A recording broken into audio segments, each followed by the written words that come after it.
السلام عليكم ورحمة الله وبركاته. النهاردة جايبة لكم فيديو جديد وناس كتير قوي طلبته مني، ألا وهو طريقة تقديم بنك CIB الخاص. وبنك CIB من البنوك الكبيرة والبنوك العريقة جدا في مصر، وفيها ميزة حلوة جدا إن هي بتقبل الناس اللي هي التقدير بتاعها مقبول. طبعا في ناس كتير قوي جايبة تقدير مقبول وبتترفض، في يعتبر 80% من البنوك الحكومية مش بتقبل تقدير مقبول. بس CIB مش بيركز قوي على حتة التقدير، ولكن بيركز على حتة المهارة سكيلز والسوفت سكيلز والانجليش كل ده.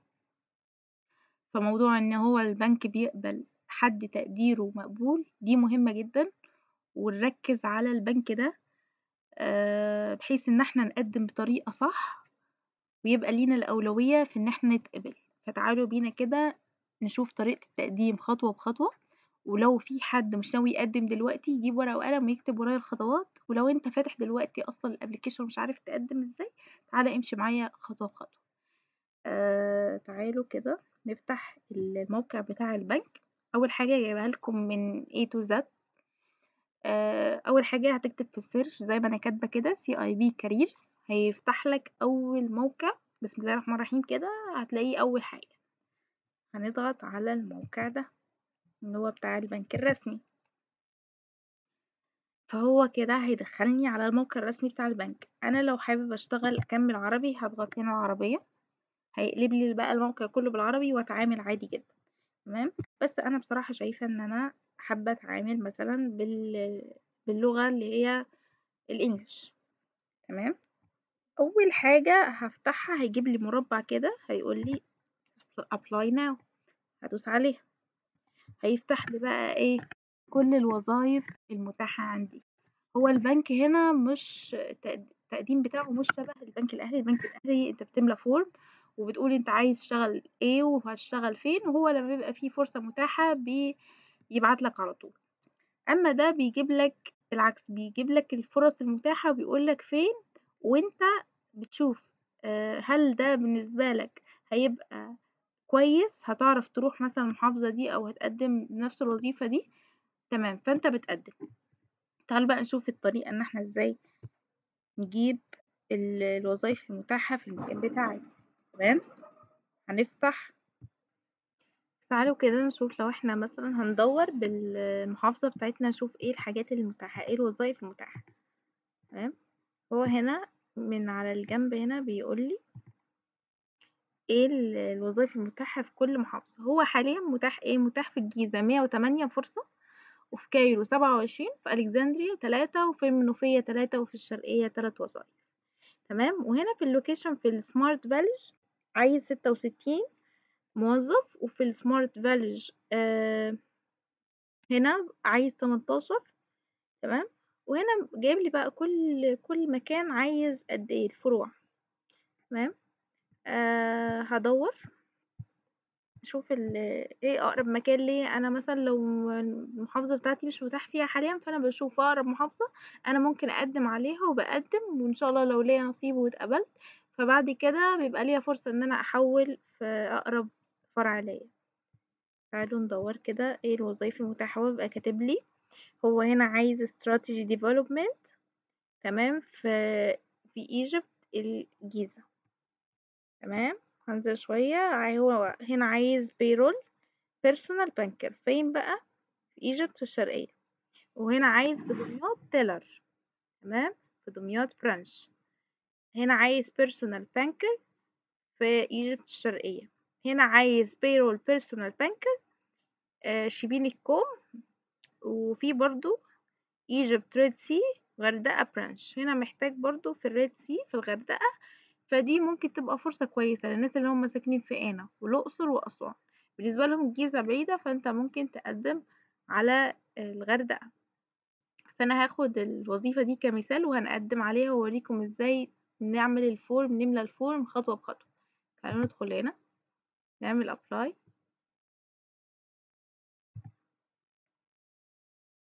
هنا هيدخلني على الصفحة بتاعة التسجيل. لو انا اوريدي عندي حساب على الصفحة بتاعة CIB وعندي يوزر نيم، هكتب هنا اليوزر نيم وهكتب هنا الباسورد وهدخل عادي هعمل لوجين.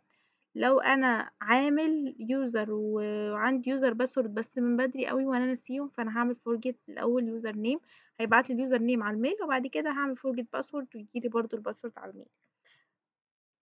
طب لو انا ما عنديش اي حاجه خالص ولسه بسم الله الرحمن الرحيم ببدأ، فهعمل اليوزر من هنا، هكتب هنا بقى هيطلب مني ان انا اعمل يوزر، وهحط الميل بتاعي واعمل بعد كده ايه تسجيل. اول حاجه الاسم، اليوزر لازم يبقى اسمك مثلا اسماء واربع ارقام او ايه 3 ارقام جنبها، ما يبقاش فيه مسافات ولا يبقى فيه اي حاجه. هنا الميل بكتب الميل بتاعي، وهنا بعمله هو بعمل تسجيل بيسجل.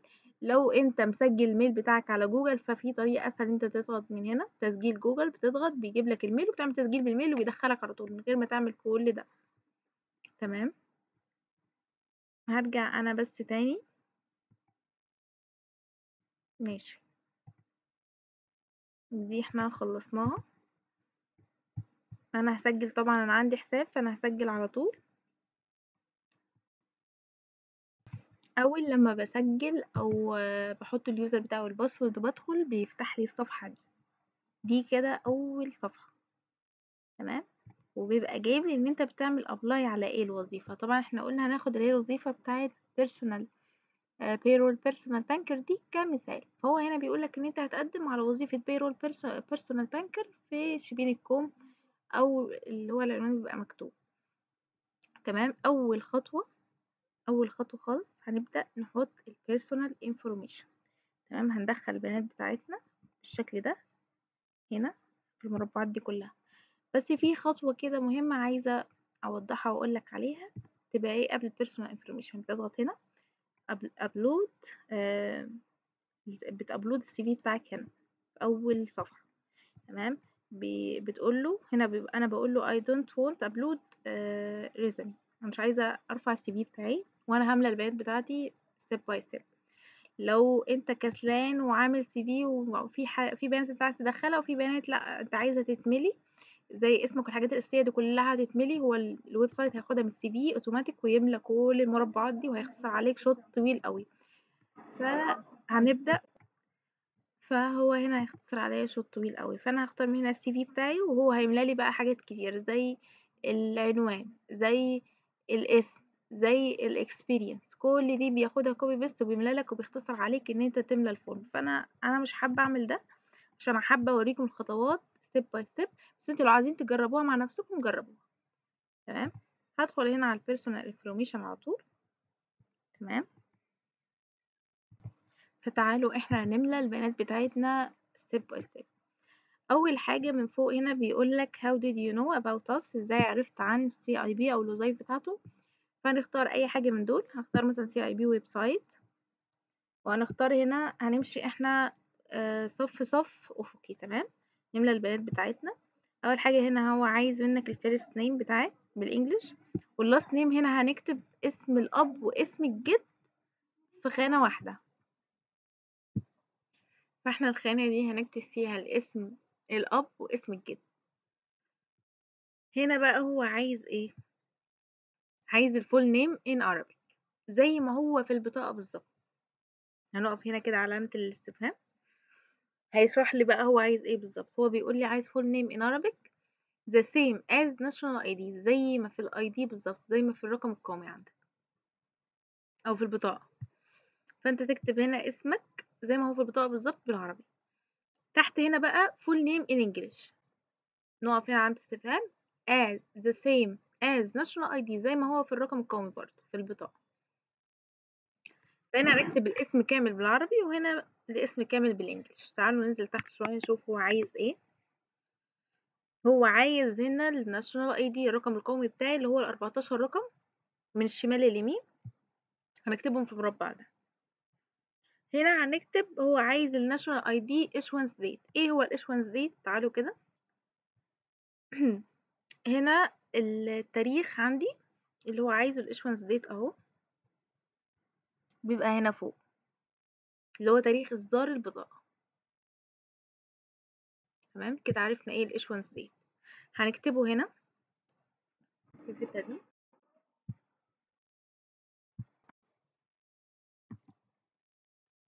تمام. هنا عرفنا احنا ايه الاشوانس ديت، فبندوس هنا. هو بيجيب لي هنا بقى اختار اليوم، وهنا بقلب كده بيقلب في السنين. تختار السنة، تختار هنا السهم ده الشهر، وده هنا كده برضو السنة بس لو عايز تطلع لقدام، وهنا لو عايز ترجع لورا في السنين. هنا الشهور لو عايز تطلع لقدام، هنا لو عايز ترجع لورا من السهم ده. بتختار الاشوانس دي. بعد ما تخلص بتعمل دون تحت هنا كده. تمام، احنا كده خلصنا الصف ده. هندخل على الصف اللي بعده. هو عايز ايه؟ عايز ال date of birth.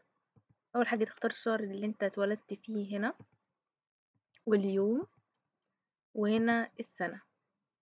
تختار بقى ايه، انت اتولدت سنة كام، 1900 مثلا 91، او اي سنة انت اتولدت فيها، 99 مثلا. وهنختار هنا الجندر، سواء في ميل بنت او ميل ولد. هنزل تحت شوية. هو هنا عايز ال country of birth، يعني انت اتولدت فين، غير ال place of residence. اللي هو يعني ايه، ثانية، ايه الفرق بقى؟ الفرق ان هو هنا ال country of birth ده عايز البلد اللي انت اتولدت فيها. في ناس تبقى اتولدت في بلد مثلا برا مصر وساكنة، وبعد كده رجعت قعدت في مصر تاني. في ناس اتولدت في مصر وقاعدة في مصر، فانت هنا بتختار ال country of birth. فانا مثلا اتولدت في مصر فانا اختار Egypt. ومن هنا ال country اللي انت قاعد فيها دلوقتي، فانت قاعد في Egypt فهتختار Egypt برضو. هنا الادرس زي ما هو في البطاقة بالظبط، هتكتب مثلا Egypt أسوان مثلا شرطة، المركز بتاعك اللي انت ساكن فيه. تمام، العنوان زي ما هو في البطاقة بالظبط بس انجلش. هنا باختار أول ما باختار الدولة بينزل كده تحت، بينزل لي زي قائمة منسدلة فيها المحافظات كلها، وبيجيب لك بقى في كل محافظة المراكز الموجود فيها الفرع. هو هنا أسوان مفيش غير فرع اللي هو أسوان. تعالوا كده نجرب نشوف أي أسيوط مثلا، نشوف فيها ايه. هي أسيوط مفيهاش غير مفيهاش غير أسيوط برضو. تمام، فأنا ايه، اختار أسوان. أسوان. هنا هتكتب الميل بتاعك طبعا، مثلا أيا كان علي خالد 546 @gmail.com، سوري .com. وبعد كده بنزل هنا تحت، بيقولي current gross salary. بتكتب الجروس بتاعك اللي انت بتاخده دلوقتي، السالري، الجروس سالري بتاعك اللي انت بتاخده دلوقتي اللي هو المرتب. وبتكتب الاكسبكتد جروس سالري، المرتب المتوقع. دي حاجة اختيارية، لو انت عايز تكتبها اكتبها، مش عايز تكتبها ما تكتبهاش. هو الموضوع اوبشنال مش اجباري. ايه هي الحاجات الإجبارية اللي بيبقى متعلم عليها بالنجمة الحمراء دي؟ بتبقى require، يبقى لازم نملى المربع ده. ما ينفعش ندخل على الصفحة اللي بعدها غير واحنا ملينا كل المربعات اللي هي متعلمة بالأحمر. اللي هي مش متعلمة بالأحمر دي مش require، فممكن نعملها skip عادي وما نملاهاش. أه الحالة الاجتماعية هنا تختار انت ايه الحالة الاجتماعية بتاعتك، single، married، متزوج، married with children، متزوج ومعاك أطفال، ولد، مطلق، سوري أرمل، divorced، مطلق. أنا هختار single. لو انت عندك أطفال دي برضو حاجة option، لو عايز تكتب married with children، وتكتب مثلا انت معاك طفلين 3 أيا كان. فانت حاطط لك مربع ان انت تكتب عدد الأطفال فيه. هنا الهوم فون، لو انت عندك تليفون ارضي في البيت فانت ممكن تكتبه. لو عندك ورك تليفون، عندك تليفون ارضي بس بتاع الشغل، ممكن تكتبه. هنا دول مش ريكواير، يعني ممكن نكتبهم ممكن ما نكتبهمش. الموبايل نمبر ده طبعا ريكواير، لازم نكتبه، التليفون الشخصي بتاعك. هنا الفازر نيم، هتكتب اسم والدك، تمام، ثلاثي طبعا. هنا هتكتب رقم موبايله. هنا هتكتب الإديوكيشن سواء هاي سكول أو جامعة. هتكتب الإديوكيشن بتاعه. هتكتب هنا الوظيفة بتاعته سواء عامل، بنشن، على المعاش، أيا كان هتكتب الوظيفة بتاعته. هنا المذر نيم، اسم والدتك ثلاثي. هنا المذر موبايل، رقم التليفون بتاعها. هنا الإديوكيشن بتاعها. هنا هتكتب الكرنت جوب بتاعها. طبعا 80% من الستات المصرية بتبقى هوم وايف، فهنكتب هوم وايف. تعالوا كده ننزل شوية، شوف آخر سيكشن هو طالب مني ايه. بيقول لي are you member in any club if yes please mention it. لو انت مشترك في اي نادي من النوادي اللي في مصر فانت هتكتب yes وتكتب مثلا سيتي كلاب مثلا، انا مشترك في السيتي كلاب. لو انت مش مشترك فانت مش هتضغط عليها. تمام، لو انت مش مشترك في اي نادي هتكتب نو، هتكمل عادي. بعد كده بيقول لك do you play any sport if yes please mention it. هتكتب مثلا yes بلعب مثلا فوتبول اي حاجة. هنا بيقول لك are you member in a professional body or يعني انت مشترك في اي حاجة ليها علاقة بكمال الاجسام او كده. فانت لو yes هتكتب yes وتكتب انت بتلعب ايه. لو نو هتكتب نو وتعمل سيف اند كونتين. هتضغط هنا. تعالوا كده نعمل سيف اند كونتين ونشوف هينقلني للسكشن التانية اللي هي ايه. خلصنا خلاص اول سيكشن اللي هو البيرسونال انفورميشن. ندخل على اللي بعده اللي هو الورك اكسبيرينس. تمام، الورك اكسبيرينس انا عامله لكم كل ده كمثال. تعالوا نشوف هو محتاج مني ايه. الورك اكسبيرينس دي لو انا لسه فريش او لسه طالب بقدم على تدريب، فانا بنزل تحت هنا بعمل ريموف اكسبيرينس وبكمل عادي الخطوات بتاعتي، عشان انا ما عنديش خبره او انا لسه فريش او ما اشتغلتش شغل قبل كده فانا هشيلها. لو انا اكسبيرينس وعندي خبره في ايا كان الشغل ايه فانا لازم بكتبه. تمام، لو انا اشتغلت كذا شغل وسبته وعندي اكسبيرينس يعني كذا اكسبيرينس مش اكسبيرينس واحده، فانا بعمل اد اكسبيرينس وبملاها بنفس الكيفيه اللي انا عاملاها دلوقتي. اول حاجه هو انا عايز الامبلوير اللي هو اللي انت كنت شغال عنده او الشركه، فانا هكتب مثلا وي سيلز. البوزيشن تايتل كنت شغال ايه، مثلا كنت شغال في وي سيلز. الستارت ديت مثلا في اغسطس 20، ماشي خليها 20/3/21. تمام، خلصت شغل وسبت الشركة دي في مثلا أغسطس 20/24. أنا سبت الشركة خلاص ودلوقتي شغال في شغل تاني، فهعمل اد ورك وهعمل الشغل التاني. طب أنا سبت الشغل وأنا من وقت ما اتخرجت وأنا شغال في الشركة دي، فأنا هعمل إيه؟ هعمل صح على current job اللي هو أنا لسه شغال في الوظيفة دي. طبعا أول ما بدوس current job لو أنا لسه ما عملتش دي هو بيلغي دي خلاص، هو بيبقى تاريخ البداية وأنا لسه في current job لسه فيها. هنا الاتشيفمنت لو انت عملت حققت رقم قياسي او خدت مثلا خدت جايزة معينة او خدت حاجة، عملت آه، حاجة كبيرة في الشغل بتاعك فانت بتثبتها وبتكتبها هنا في المربع ده. المربع ده مش require، لو انت عندك انجاز ممكن تكتبه، ما عندكش خلاص بنسيبها فاضية. responsibility دي مهمة جدا يا جماعة، دي require. هتكتب انت كنت بتعمل ايه في الشغل في 3 أسطر او 3 نقاط. هتقول أول حاجة مثلا هديكم مثال sales في وي مثلا كنت communicate with client to promote twing and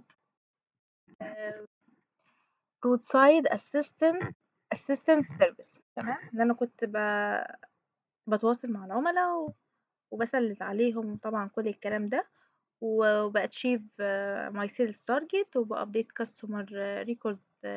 بعمل أرقام دايما على طول بشكل دوري، بيبقى عليا تارجت وبحققه. وكل الكلام طبعا كل حاجة أنا باشتغلها أو كل حاجة أنا باعملها هاعملها في هيئة نقاط وهاكتبها في المهام الوظيفية. طيب خلاص أنا كده مليت أول مربع.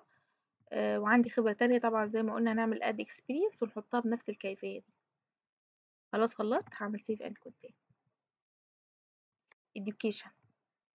education دي أنا مليتها بإيدي قبل كده، فأنا همسحها ونعملها مع بعض واحدة واحدة عشان نفهم بس هي ايه الدنيا ماشية ازاي. ما علينا. هنا هنكتب، هو بيقول لك عايز الهاي سكول نيم، انت اتخرجت من المدرسة الثانوية بتاعتك اسمها ايه. انا مثلا اسمها شيخ علي هاي هاي سوري هاي سكول.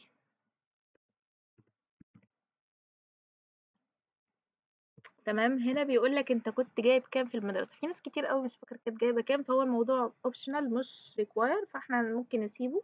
لو فاكر ممكن نكتبه، لو يعني تقدير حلو كده ممكن تحط.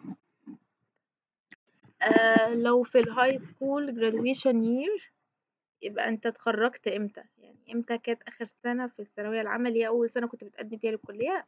انا بالنسبة لي كانت 2017. اليونيفرسيتي طبعا هختار من هنا، جايب لي كل او اغلب الجامعات اللي هي في مصر.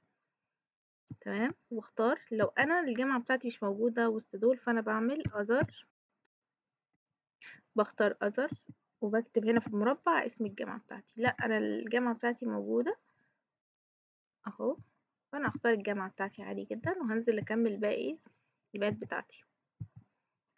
الكلية faculty of commerce ولا economy ولا ألسن ولا ايه، انت بتختار من كل دول. فانا خريجة تجارة. الميجر بتاعتي كنت accounting اهو، كنت accounting سوري، قسم محاسبة. ايا كان بقى انت إدارة اعمال اي حاجة بتكتبها برضو في الميجر هنا. الإديوكيشن انت خدت ماستر كملت بعد الكلية، ولا اكتفيت بالبكالوريا، ولا خدت ايه بالظبط.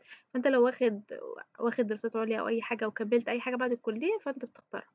فانا لا، اخر حاجة خدتها كانت بكالوريا، فاختار ايه، بكالوريا. ستارت ديت، انا بدأت امتى في الكلية، بدأت شهر اكتوبر 2017 واتخرجت 2021 او 2022 ايا كان. لو انت طالب وبتقدم على تدريب فانت لسه متخرجتش، هتعمل ايه، هتكتب التاريخ المتوقع ان انت تتخرج فيه. مثلا هتخرج السنة الجاية، فانا اكتب 2026، لسه هتخرج 2026 بس انا طالب.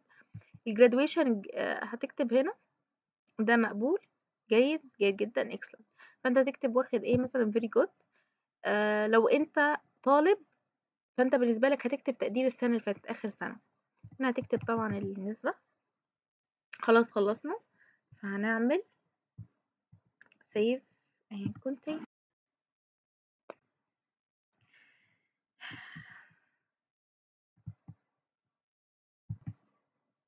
تعالوا بقى نشوف السكشن ده محتاج مني ايه. هو بيقول لي هنا الامرجنسي كونتاكت، هو عايز رقم طوارئ، بحيث انت لو حصل لك اي حاجه لا قدر الله في اي وقت يتصلوا عليه، او لو رنوا عليك وكان في عندك انترفيو او امتحان والتليفون بتاعك مغلق او ايا كان، فهم عايزين رقم emergency كده في حالة الطوارئ يرنوا عليه كبديل لرقم التليفون بتاعك او حد تاني. فانا مثلا هكتب ان انا هكتب رقم اختي مثلا اسمها آية، ايا كان بقى الرقم، احط رقم موبايلي هنا.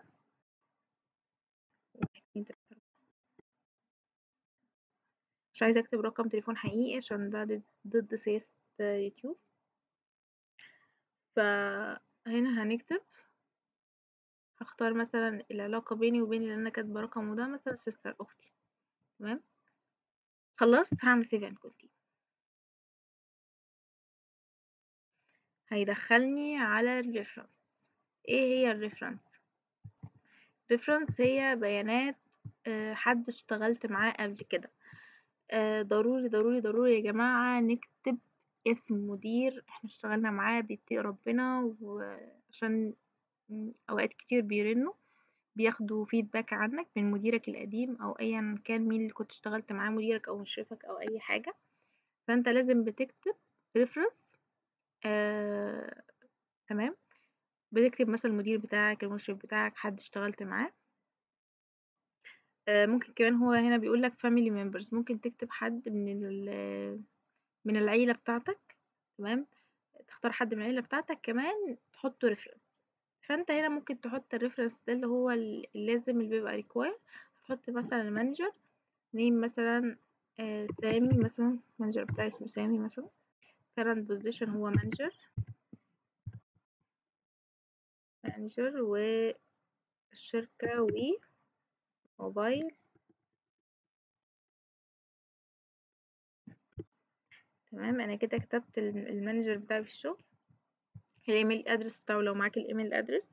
هو حاطط لك هنا ريفرنس 2 وريفرنس 3. لو انت عايز تكتب حد من العيله، عايز تكتب حد من صحابك اللي كنت شغال معاهم، كل دول يقول في حقك كده كلمتين حلوين لو سالوا عليك، فانت ممكن تكتبهم. لو انت مش حابب خلاص فاحنا هنكتفي بواحد بس ونعمل save and contain.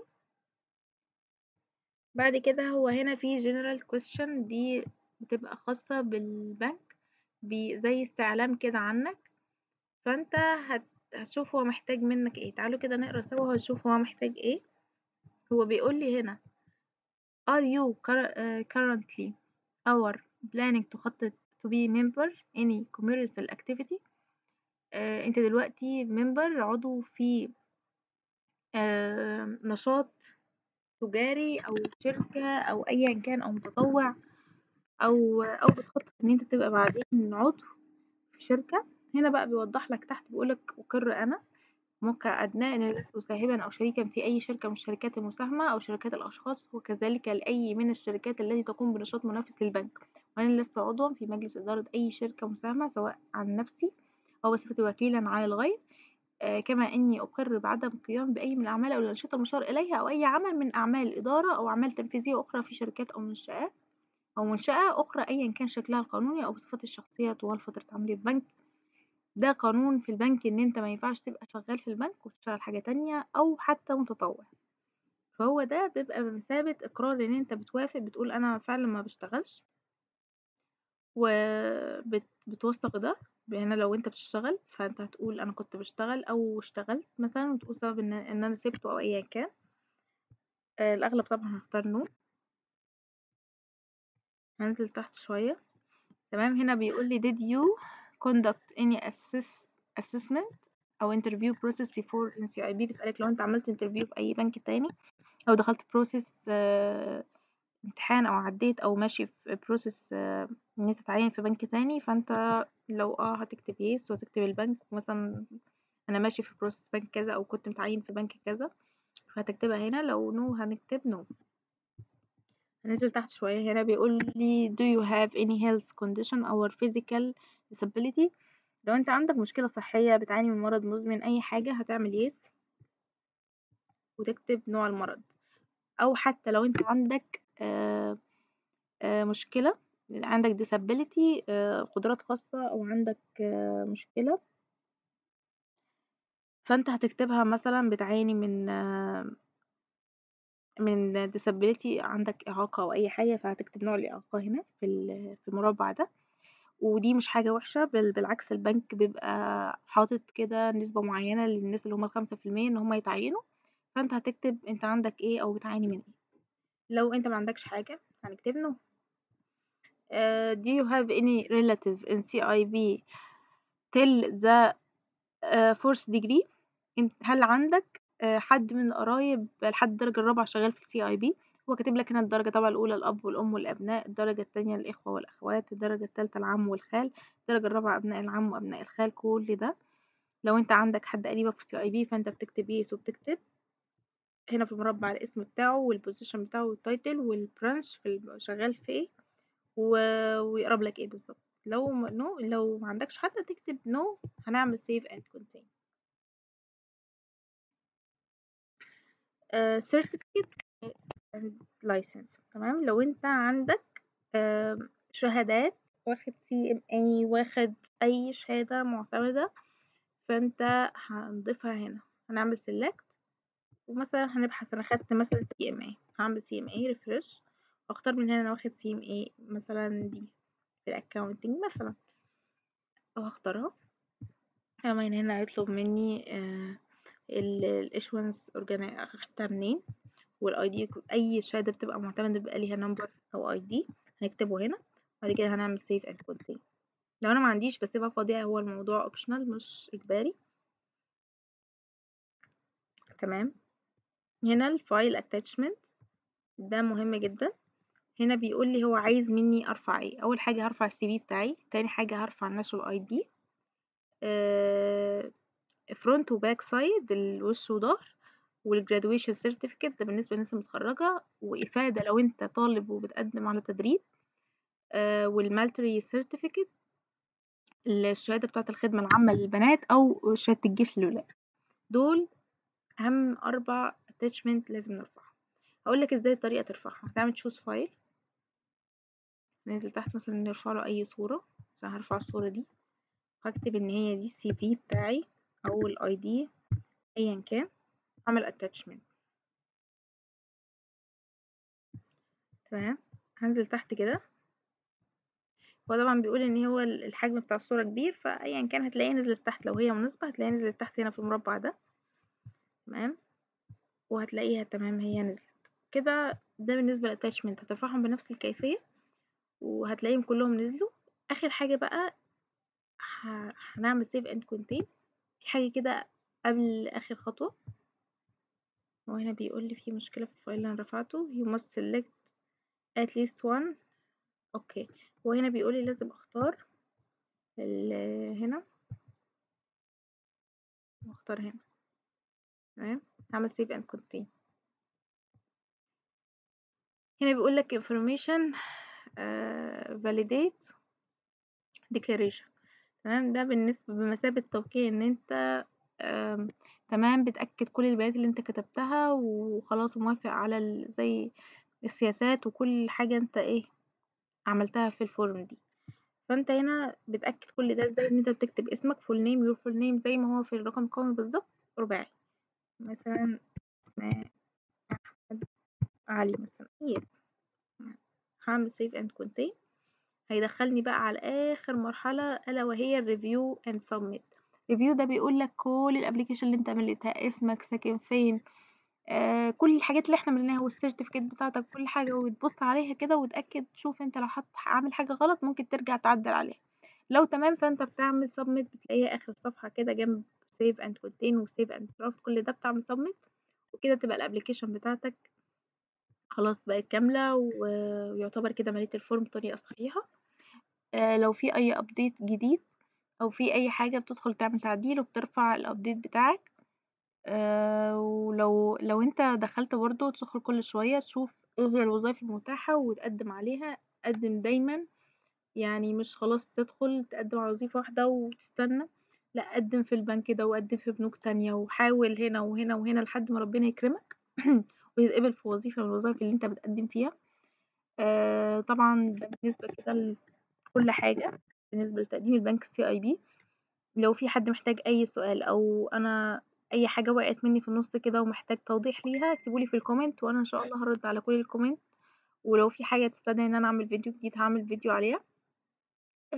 محتاجة منكم تقولولي في الكومنت محتاجين الفيديو الجاي يبقى عبارة عن ايه او اشرح ايه فيه. ومحتاجة منكم السبسكرايب طبعا واللايك والشير. ومتنسوش بقى الحلاوة والجاتو لما تتقبلوا. كده احنا خلصنا. بالتوفيق ان شاء الله.